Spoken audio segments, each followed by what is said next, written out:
Là, je suis en train de lire un chapitre d'un livre qui parle du développement cognitif de l'enfant, qui est une théorie de Piaget.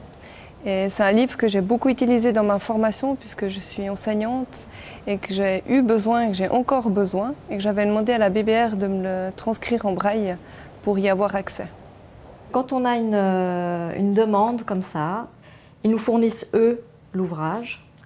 Et ensuite, quand on le reçoit, on va d'abord le scanner. Donc on doit découper la tranche, on le passe au scanner pour en avoir une version informatique. Après le scannage, on va donc faire 2 lectures, puis un travail sur un logiciel de transcription braille qui nous permettra au final de transmettre un fichier fini pour impression. Et le résultat, au final, sera un ouvrage en braille. Moi, j'aime spécialement lire pour mes loisirs. Donc là, je fais une grande consommation de livres pour pouvoir voyager sans bouger.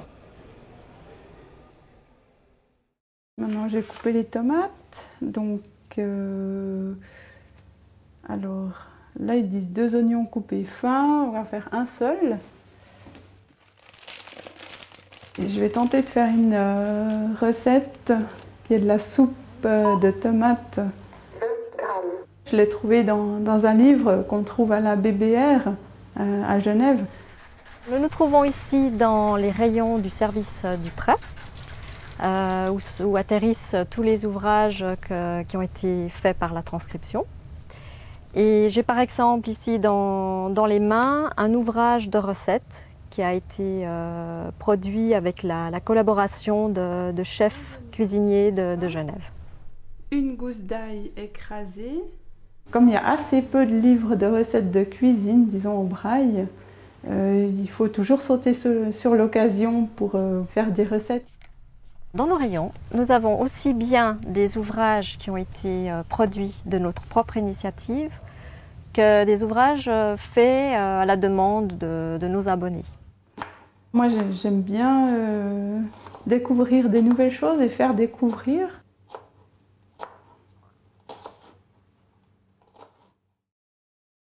Aux abords immédiats de la résidence Parker, on avait établi des cordons de police qui filtraient les curieux. Je suis en train de lire un livre de Charles X Braya, un roman policier, mais avec beaucoup d'humour. Ça fait exactement 76 ans que je prends des livres à la bibliothèque. J'en suis enchantée.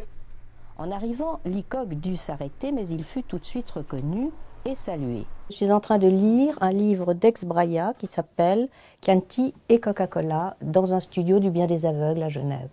La quasi-totalité de nos ouvrages sont lus par des bénévoles qui viennent soit dans nos studios, soit qui lisent à domicile et qui commencent leur bénévolat une fois qu'ils ont passé un essai de voix.